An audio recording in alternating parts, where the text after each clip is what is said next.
Welcome, ladies, to the Real Estate InvestHER Show, providing inspiration, strategies, and insight to empower women investors to live balanced and financially free lives. Now, here are your co-hosts, Liz and Andressa. Get ready for such a great episode this week. We have Brea Burger, who's a buy and hold investor, owns 70 plus units, and the majority of those units are with family members. And so you're going to get so many tips and strategies and ideas on how do you really set yourself up for success when investing with family, because it can be tricky at times. Oh, yes. You still want to have Thanksgiving dinner with them, right? So the good thing about this episode is that you're going to have two examples, a passive example and an active example. And at the end, Bree's going to share how she was able to take down a 42-unit syndication with another investor member that she met during the meetup.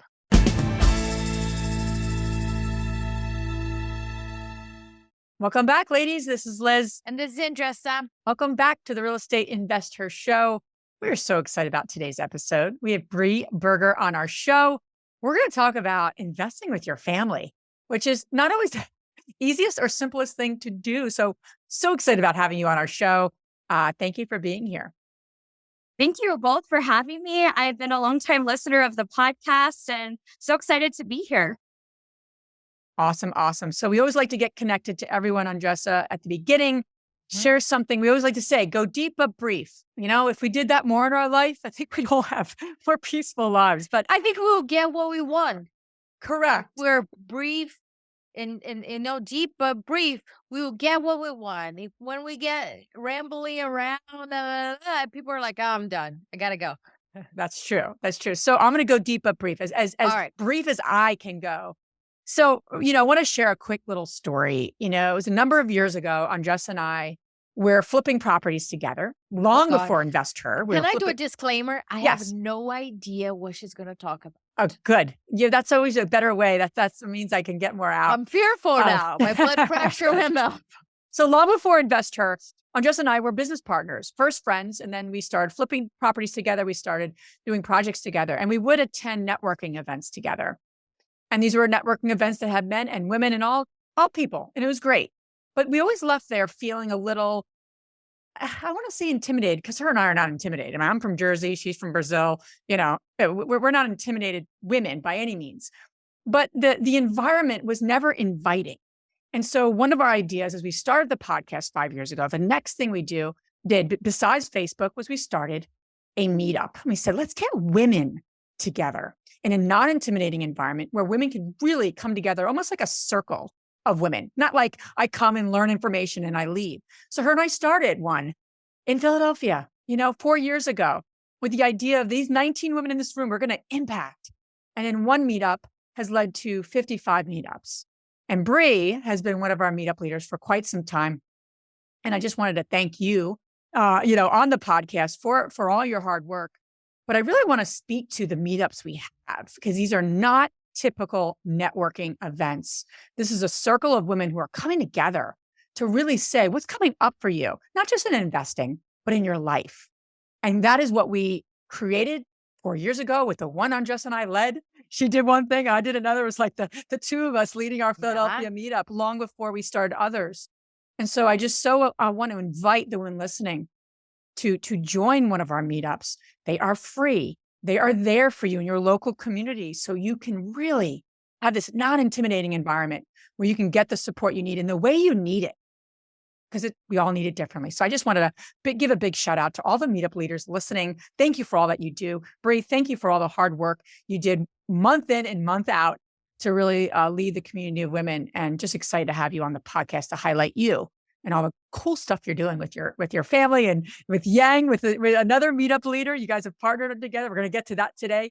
Her and another meetup leader bought a 42 unit, which they met through our community, which is super awesome. So thank you again. Just wanted to share that quick little tip about getting what you need and going out there and playing in the arena with all these wonderful women that are leading meetups across our country and in Canada. So let's kick things off. Brea, what lesson has taken you the longest to learn? Wow, that's a great question. So I would say off the top of my head, probably with some of the problems that need solutions right now that we have going on are, I would say, how to pivot, how to communicate, how to pivot, and how to pivot quickly. Um, Mm. those are some lessons that we are continually learning over and over and over again. And as you know, in real estate, it's really all about the pivot, right? Is okay, we thought things were going to go this way and they're going this way. And so how can we, work with each other, work as a team? As you said, I invest with family. So, and we can get more into that, but how do we communicate with one another so that we can pivot and tackle some of the problems that come up? Indeed, real estate is not a straight line from A to B. There's so many turns. And I think that a lot of people that get started, they have these expectations because they have been watching HGTV or they saw that guru with that quote unquote bulletproof, not gonna waste money, you're gonna whatever that might be the offer. It's real life. The market change, the tenant life stuff happens and pivoting. I think we should change the name from like real estate investors to like pivot masters or something like It's that. true. Because I think that will be it. But when we start talking about investing with your family, I'm sure we lost a couple of people here. And if you're still listening, because you still have faith in your own family, because many women that are listening right now is like, there's no freaking way in hell I'm gonna do it with my family. But we want to dissect it. What Brie has created with her family that has been working for her that you might apply, or you might say, yeah, no, or that's not even I'm not gonna even call Auntie Susan and propose that because that's not gonna work. We barely get along during Thanksgiving dinner. I don't think we're gonna build a real estate empire. So Brie, walk us through. First of all, who do you do business with and how that relationship in business got started? Yeah. So, just to give a little bit of a background, I have been investing myself in real estate for about 4 to 5 years. The first property that I purchased as an actual investment property, my parents came alongside me as silent partners, and they have continued to come alongside me with some properties as silent partners. And so there was one part of the whole portfolio that's with my parents, and I would say there, I am so blessed to have supportive parents because in hindsight, taking on that first property, it was so meaningful to have parents come alongside and say, hey, we support you enough that you've never even done this before. Here's some money. We're going to give you the space to learn all of the lessons and go. And, one thing that came out of that is they weren't harping on me. They were just, here, go, learn, you can do this. And so that was huge. Just starting out as someone who's never been in real estate to have that kind of support. So it's definitely one aspect that I'm very lucky with is to have a supportive family. A couple years later, I would say about a year and a half ago, is when my brother-in-law and sister came along. And so that's probably what I'll focus more on because they're fully active in the business. We all have roles and responsibilities. We all have different aspects of the process that we manage. And so that is where we have the family dynamics and then the business And dynamic. do you still have Thanksgiving dinner with them? Oh, we do. All We right. do. Yes. Let's Yes. just get that out of the way. All right. That's great. I want to just speak to really quickly the side is I really want to dive into the active with your sister and brother-in-law because that's a very powerful dynamic what we're going to go to. But in terms of the passive side, your parents coming on, and were they equity partners with you? Did they loan you the money? Did they do both? Yeah, so they were equity partners in the deals, and we went through and had an operating agreement and structured the business as such. And so essentially, they were great silent partners, brought the funds, and our equity in 3 properties that we have. Yeah. And it's funny because over the years, our first property, my father loaned us money. And my father, I think they loaned us all, like my parents, a lot of the money they had. It wasn't even like they just had 30,000, just, I don't really care what happens to that. That was a really big deal for them to loan it to us that didn't know anything about investing. I just still think of that. And I'm like, what faith, you had. And I'm so grateful for that. It makes me emotional because I'm like, God, we were so clueless. It wasn't, but you're right. They're investing in you versus you as this like real estate mogul. I want to quickly speak to, though, when things don't go right, and because we had a property that we had 3 contractors, and Justin knows this horror story. We had multiple contractors in good old Trenton, New Jersey, and we ended up having to owe about $70K on the property. We were, and my father loaned us the money many years later on that project. So we had a note that was pending. We owed him $70K. We didn't get it from the refinance. And so that was tough, right? That was a tough conversation to have. I said, Matt, go have the conversation. No, I'm joking. We both had the conversation. I actually had the conversation. I'm just joking. He does my dirty work. No, I'm joking. But those things happen. And so has that happened at all? Where not that exact scenario, but has that happened with your parents? And then we'll get to the active side. But I'm curious if those types of things have happened with your parents and how you have moved through that and mitigated. And we have paid my father off completely. We sold a property, made him completely whole with his interest as though he was any investor, by the way. But that was tough. And it was a tough conversation, especially for my father and I, because we were very close. So has that happened to you, Brea? And how have you navigated those tougher situations? Yep. Yeah, it has absolutely happened. So with the first property that they came in on me with, that rehab took a year. So I had most of the portfolio in Pennsylvania. And at that time that I was purchasing the first property, I was already living in California. And so not only was I doing this new, I was doing it from across the country and with my parents. And so over the course of that rehab, I was making all of the mistakes. So listening to podcasts and, people talk about, make sure you have a good property manager, make sure you have contractors you can trust. I was having bad property managers and contractors you couldn't trust. And so I was learning how to do all of that. And budgets exploded in terms of rehab. And so since my parents were equity partners, I was having to go to them and say, hey, I need more money for rehab, but I promise this is all going to work out. And it did. When we finally refinanced on that property, we were able to pull about 90% of what we had put in. And, so that was a huge win. And then that was proof of concept where for some other buildings, they did come alongside. That was probably the conversations that we were having about all of the rehabs, all of the constructions was probably a little bit more than they mentally wanted to take on. And so since then, we've actually pivoted and they now private lend to our business. And so we put them on year and a half notes with a certain percentage of return. And that has actually worked out beautifully, I would say, on both ends. It's a lot less stress that they're worrying. And then my sister, brother-in-law, and I can actually use those funds to help build our portfolio, and it all stays in the family. Yeah. And I'll just say one quick thing.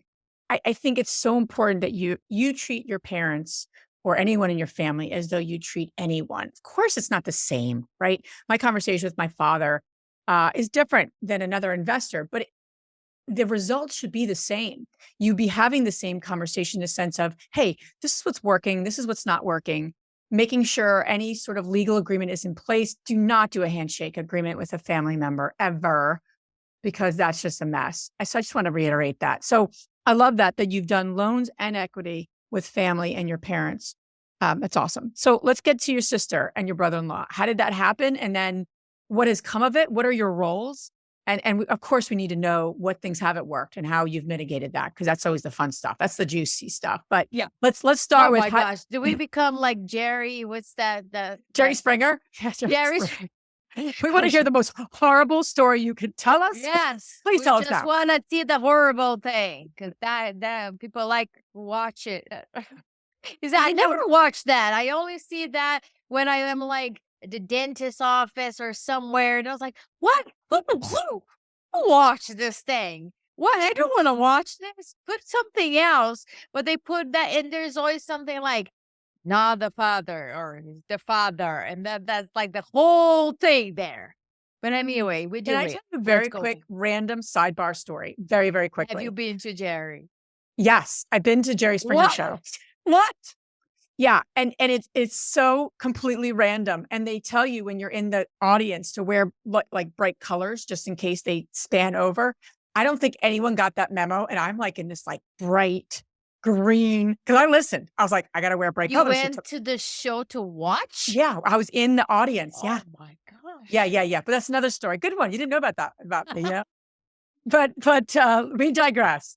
So Bree, tell us a little bit about that first deal you did with your sister, your brother-in-law, how you structured it, your roles, and then we'll go from there. Yep, that sounds great. So before I kind of talk about those details, I want to say there are two aspects that I think would have to be taken into account before you even consider doing business with family. One is we are all committed to doing the work. And what I mean by that is we are all in like mindset coaching. We have life coaches, my brother-in-law, myself, and then my sister just joined Go Abundance Women. And my brother-in-law's in Go Abundance Men's side. And so we are all committed to like making sure our minds are right. And we are addressing any of, traumas that would make cause us to act a certain way, our insecurities, our vulnerabilities. So don't go into business if your family is not willing to do the work, because you're going to have not only family conversations, but business conversations that you are very uncomfortable. The other aspect is we are all complementary of each other. So they're not copy paste images of me.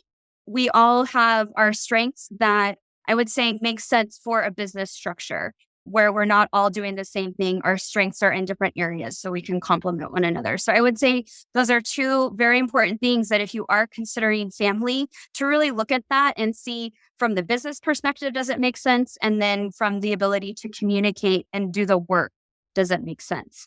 Can I just make a comment about that though? Yeah, you're speaking on Jessa and my love language here too. So we just got to drop the mic on the doing the work, right? Talk about that for the rest of it. But this is so important, and that alone, I don't think it just saves family relationships, but an entire business. And what you said, you verbalize the word trauma. And I think that people say, oh, they have the association with trauma that people use, say in terms of child abuse, or you went to war, where that's also trauma, of course, but everybody has trauma and unresolved situations. And what I wanted to speak about what you're saying, Brie, it's so important that you might have conflicts with people and you might project on them something that has nothing to do with them, but you're not even aware of that, right? You're not even aware of what's coming up for you. And this is, ladies, this is the hard work, the hardest work. It is not rehabbing a project or building from ground up. Doing the work, facing yourself, the level of awareness that it requires to have a partnership, a healthy partnership. It's exactly what Bree is saying over here. Without that, I don't care what strategy, how much you have in the bank account or anything else. The commitment on working on ourselves, first of all, it's a non-negotiable, right, Liz? You and I have constant work. Liz works on things that she needs to work on. I work on things that I need to work on. And together, we have the same coach that we process a lot together as we build this business. I don't think, Liz, we will be able to have built it, anything, even a meetup, if we haven't that commitment. No, that's correct. I love, and it's such a combination, right? The commitment and then be able to do the work. Because it's not always easy, right? I mean, it's so easy to blame other people and say they need to do this, they need to do that. But it takes a lot of vulnerability. It takes a lot of awareness and a deeper commitment to what you're up to. And so, yeah, I love that. Speaking of it personally, what has been the biggest thing for you that you've worked on as you've partnered with your family and partnered with other people, like if you wouldn't mind just sharing some of that with us too, because I know for me, I continually am working on myself of like, not taking things personally, or not making it about me and making it more about the objectivity of the situation versus like, wow, what does this mean about me? And it's like, okay, it's not about me. It's about what we're talking about, the project. So what for you has been the biggest piece that you've worked on for yourself that's made such a difference in building your portfolio? Yeah, absolutely. So, one of the, I would say, like aspects of my mindset that I have to be aware of and really kind of restory is this idea that I'm not enough. And that has been a great driver in terms of how much I've accomplished in my life. And at the same time, an Achilles heel when it comes to partnering with people and trying to grow a business. Because when you're not enough, what do? You control everything and you take everything on and you don't ask for help. And so when it comes to the business now that I have with my sister and brother-in-law, I don't have to be the one that controls every little aspect. I don't have to be the one that's trying to solve all of our problems. I can also ask my sister and brother-in-law, hey, I have these things going on. Can I get some support on that? And that is so important for a business because as you scale, there is no way you can do every little aspect of the business that has to be done. And so for me, when we started the business, that probably came up quite a bit in terms of how we communicated, how we were sort of allocating and managing all the projects was because it's like, I'm not enough. I'm not enough. I have to like do more. We have to do all of this. And so it's been something that it's like, I'm aware of in my mind. I try and restore for myself. I am enough. We're doing great. And then, hey, this doesn't need to be my job. This can be Logan's job or Boston's job because this is their skill set, not mine. I love what you're saying because what we think the issue is when you're doing the work, bottom line is that the issue we think it is not necessarily the root cause of the issue. Right. Isn't it hilarious? Like I remember, one of our pod mentors, very active in our community, Alicia St. Germain, amazing. She does this immunity to change workshops, doing more and more for our community. And I joined her program. So she said, what do you want to work on? I'm like, I want to work on delegating. She's like, okay. And through this process, it wasn't about the delegating. My issue, right, was that I didn't want to inconvenience people. I felt bad about asking you, Brea, to do something or Andressa. And so it had nothing to do with me not delegating. It was like a root cause to that. Mm. And then we discovered more of that and then let go of that and inconveniencing. What does that look like? And I can connect with what you're saying, Brea, because I've struggled with that over the years too, of not feeling good enough or not enough, right? Crazy thoughts that a lot of women can relate to. Some women can't, but a lot of them can. So I worked through that, and then I ended up hiring someone through that process and making the change. But the delegating was kind of like the outward issue. It wasn't necessarily the inward issue.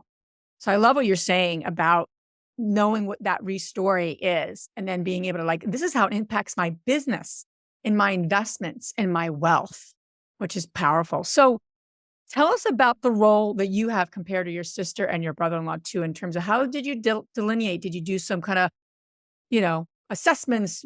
How did you kind of establish who was doing what and how has that evolved? Yeah. So about a year and a half ago, it was my brother-in-law who first really kind of joined and taking in a more active role in the business. And he did some plumbing work when he was in high school and some other types of construction jobs. And so in terms of what his experience was, and also where he saw his strengths, it would make sense that he would check the pictures that were coming in from all of our rehabs, since we do all of this from a distance, and then have more detailed conversations with our property managers, project managers, in terms of what is the rehab process, what's going on, what tool, what materials are you using, things like that. And so, because that's a lot of my wheelhouse. I can learn anything, but I don't necessarily want to spend hours reading about construction materials if he already knows about it. And then about 6 to 12 months later, my sister joined and really started to take more of an active role in the business. And what she does in her W-2 is cost estimating, scheduling. And so It's like, wow, this makes sense for her to handle all of the back end project management, keeping us on track. She also has a background in applied math, so she loves the bookkeeping and then managing the accounting side of things. Awesome. And as we started to come together for the business, we really talked about, okay, my role is more of that visionary, the CEO, what markets we're going to go into.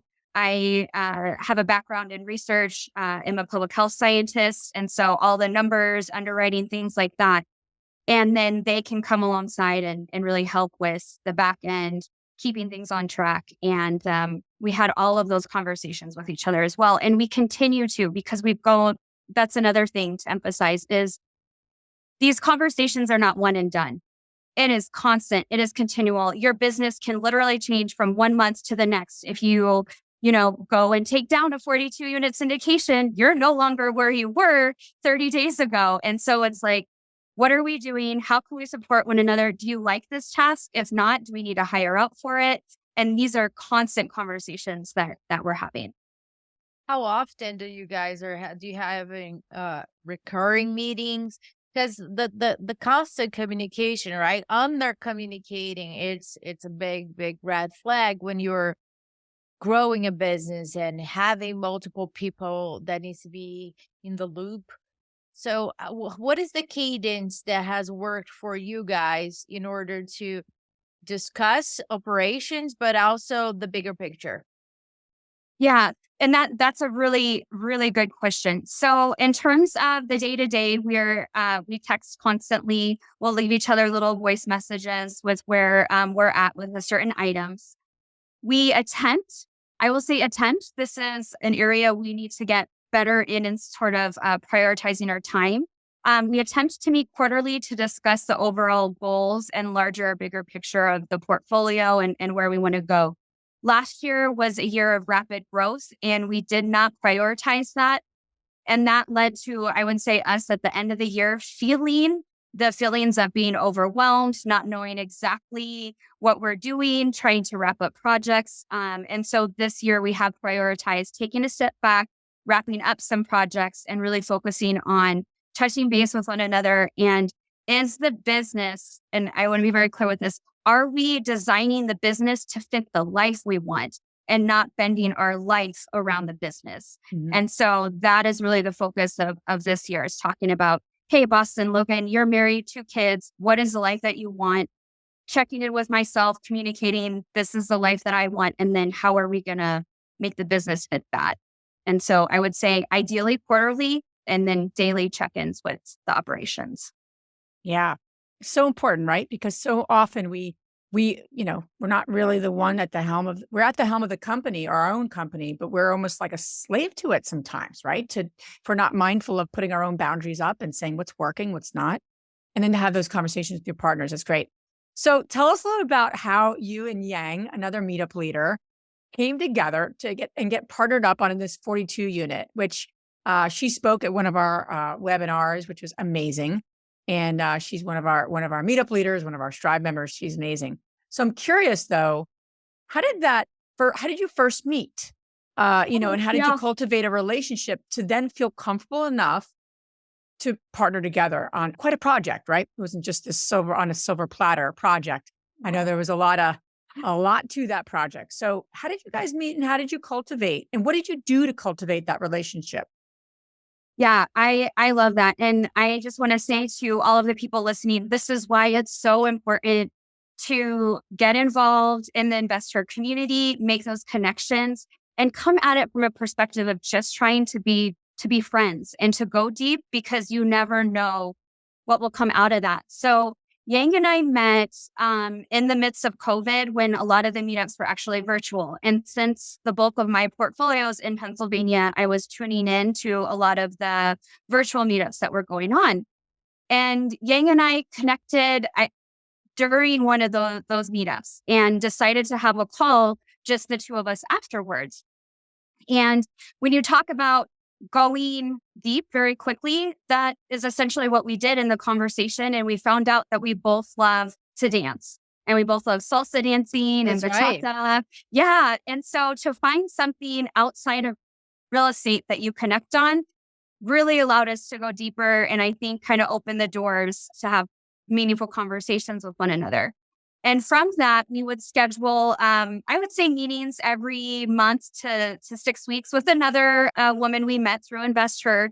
And we would have sort of our own masterminds, like what's coming up, what do we need support with, and really try to help and support one another. And we did that, I want to say, for almost 2 years. And I introduced her to some property managers I have in a certain area. She was able to grow her portfolio there. And we really just tried to provide each other what we needed. And I would say a couple of months before the 42 unit syndication came about, we actually went to a dance festival together. She invited me to join her and her dance partner, come check things out at the festival. And we got to spend a lot of meaningful time together. And I think that helped to also establish more trust. And then the 42 unit came up, Yang found that online through an auction website. And then we hit the ground running. Everything that you're just, describing here, and Liz, we just talked about it this morning. Yeah. Right? It's like money in the bank, the deposits. So the relationship didn't start like, hey, by the way, I have this 40 unit. Hey, my name is Yang. Can we partner up? Didn't start like that. It started, and I think that's what we miss a lot. We miss when we have opportunities, and that's when we are seeking to build relationships. Right. I think that's too late. off. That's too late. You gotta build relationships, and something that's similar happened, right? Liz and I started doing a mastermind and supporting one another. And that might seem simple, right? But two people showing up, two people being vulnerable, two people supporting one another, that is like putting the little deposits. Wow, she was very, very caring. Oh, she really supported me making that contact, or she listened to me this time, and vice versa. All of those, it's like compound effect to me. To get to the point where you're talking about partnership.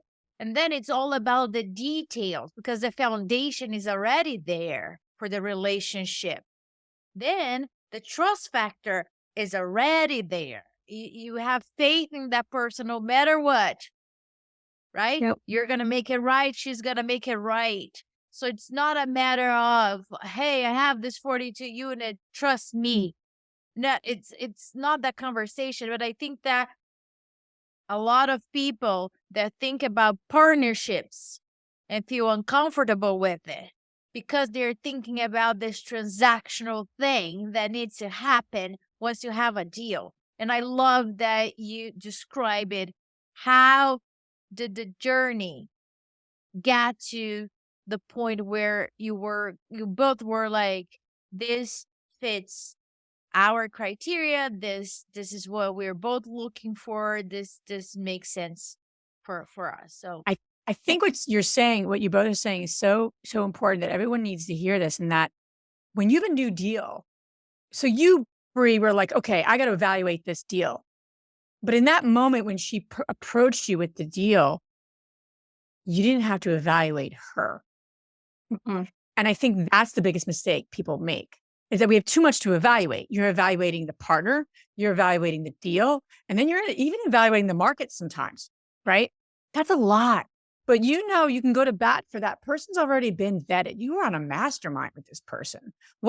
There was no probably issue. There was no question of her character. You had no question of her trust. And Liz, one thing, those three factors that you were saying, the market might make sense, the deal might make sense, but if you don't have the trust on that person, people don't invest. Yeah. That is the most important thing for me. I'm investing in the person. The deal and the market has to make sense no matter what. Yeah. The question mark is the person. It's actually the biggest hurdle, to be honest with you. The market and the deal are in a lot of ways the simpler parts of the project. People are the dynamic part. The people are the who knows what's going to happen part. So Brea, how did you then transition?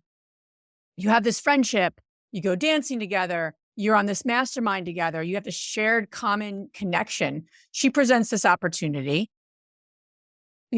How did you kind of say, is this something I should do or not? Like, what was the litmus test for you? I'm just throwing out those three pieces because I just make things up on the go here. But how did you know this was right for you? And honestly, it's a big syndication, right? And it was a bit of a hairy opportunity. Not hairy, but it was a lot of problem solving in that, right? From what I got from the case study that Yang presented. So how did you navigate that with her and the rest of the partners to say, do I want to get in or not? And how do I mitigate my own risk?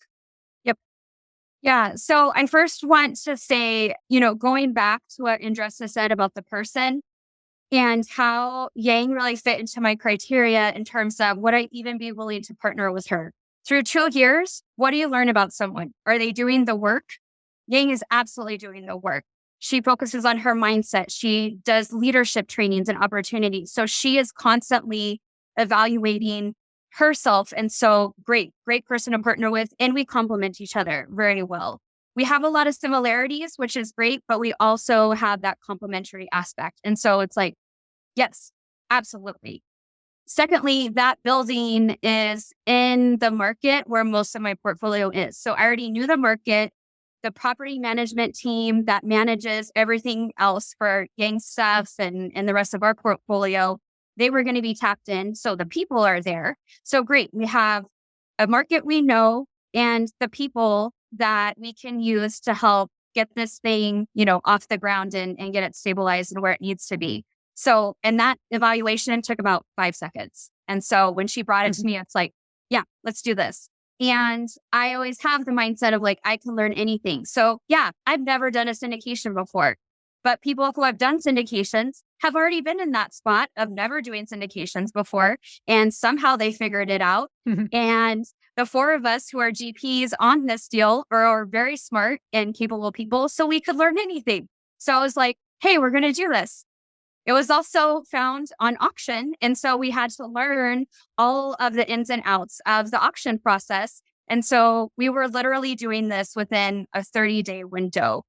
Because from the time that we were accepted to be able to bid, we had 30 days to figure out capital, how we were going to do the syndication, the legal paperwork, working with lenders who could take something of this size on, given the experience that we had.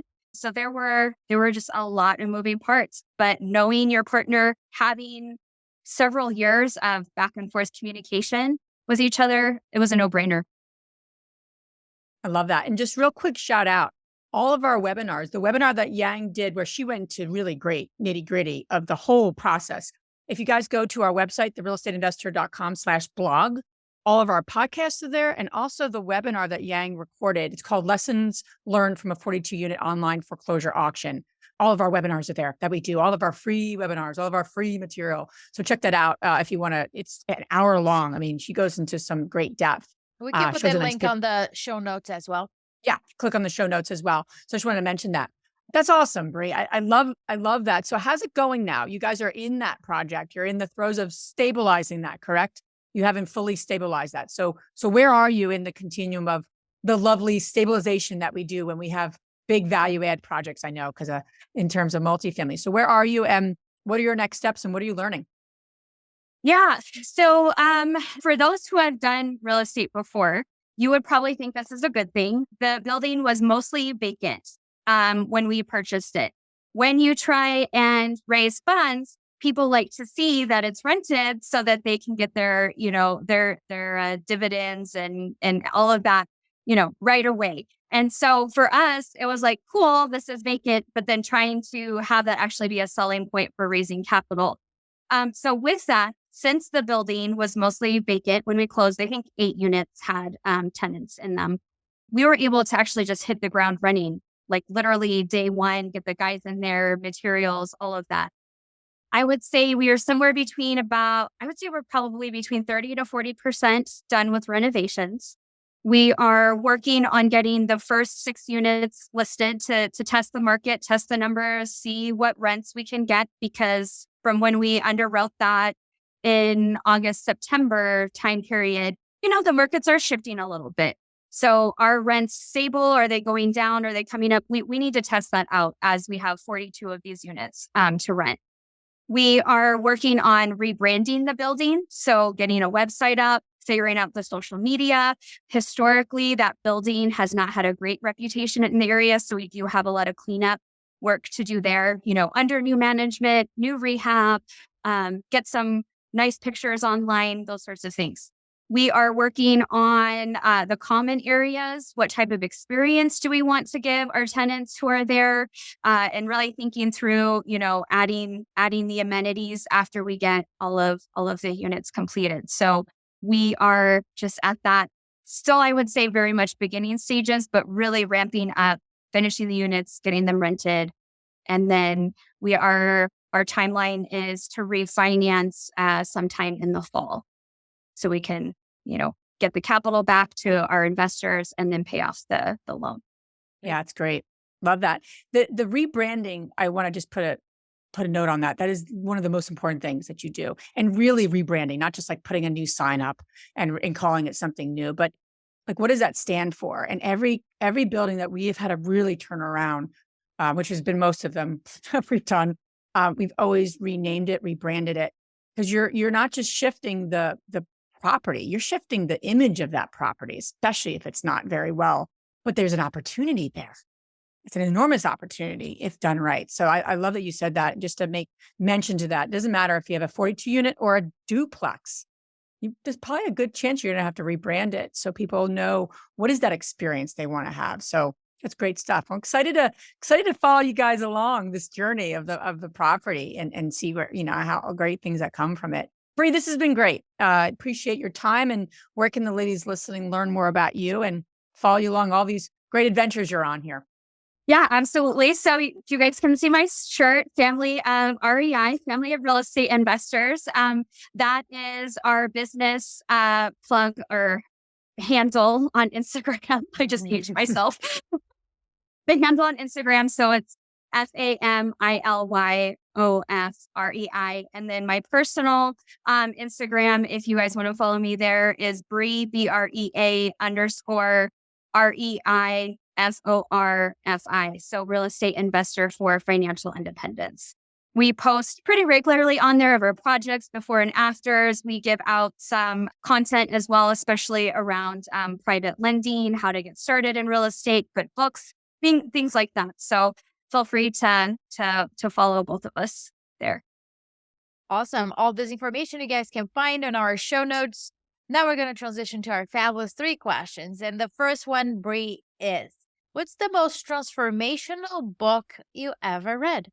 That's a great one. I am actually, it's such a cliche, I know, but Rich Dad, Poor Dad, because that really changed how I thought about money, and really was that catalyst book for like, hey, I need to look at this. How do I think about money? And then that put me on the path towards reading, some really, really great other books, but that was the game changer. Awesome. What's the most powerful routine that you do to create a financially free and balanced life, whatever balance means to you? It's got to be my morning routine. So first thing I do when I wake up, I do about a 3 to 5 minute meditation. And then I get up and have a large glass of water. And that sets me on the path for having usually a pretty kick-ass day. Last question. Which woman, famous or not, has inspired you the most? Honestly, I'm going to have to say my mom. She has just always been such a supporter, such a driver. She always used to tell me, go out there, find your path. And if it's not a path that's been taken before, grab your machete and chop down those branches and carve it out for yourself. I love her. What's her name? Her name's Alice. Alice. Love it. Yep. So that has always stuck in me. Always been in my mind as I'm carving out these paths. I got my machete right here. Right. And that's a powerful tool to have on your side. Brea, thank you so much for being on our show. Thanks for being such an active member of our community and really embodying what we created this for 5 years ago. So thank you, and excited to see everything you do in your journey. So keep us posted. Well, thank you for having me. Thank you, Brie. If you enjoyed this podcast and want to receive updates on our next interviews, go to our website, therealestateinvestor.com. There, you can subscribe to our show, become part of our investor community, and get updates on upcoming episodes. If you like our show, please share it with other women who would benefit. And don't forget to leave us a rating on iTunes. We'd really appreciate it. And as always, we encourage you to take one action as a result of today's show and put it into motion so you can live both a financially free and balanced life. Thanks for spending time with us. Ciao.